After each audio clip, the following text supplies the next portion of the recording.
আঙ্গুরের বাগানে আমার নবী, আপনার নবী, দয়ার নবী, সোনার নবী যখন অসুস্থ অবস্থায় পড়ে আছেন, আর ওই সাহাবী আল্লাহ তখন সাহাবী হননি, তিনি তখন দেখলেন যে আমার বাগানে একজন মানুষ পড়ে রয়েছে এরকম মর্মান্তিক অবস্থায়, তো নিজে এসে আঙ্গুরের রস বের করে এক পেয়ালা রস আমার নবী, আপনার নবী, দয়ার নবী, সোনার নবীকে পান করিয়েছিলেন।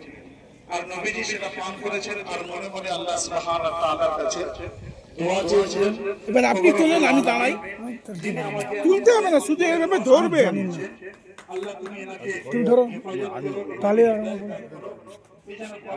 মুসলমান হতে পারে। আপনাদের তুলে দিন। পরবর্তীকালে সেই আব্বাস রাদিয়াল্লাহু তাআলা পরবর্তীকালে আব্বাস রাদিয়াল্লাহু তাআলা আল্লাহ রাসূলের কাছে কলেমা পড়ে মুসলমান হয়ে সাহাবী হয়ে গেছেন।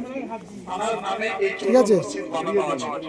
আমরা যখন এখানে এসে গেছি সবাই বেশি টাইম না নিয়ে মসজিদে ঢুকে দূরে কার নামাজ পড়ে সানসার দিয়ে যাব, ঠিক আছে? ওটা ঘুরে দিয়ে চলে চলো দূরে কার নফল নামাজ তাড়াতাড়ি দেরি করুন। দেখো না, মেয়েরা যদি যায় তো চলো। এইগুলো সব পাঠিয়ে দেবে।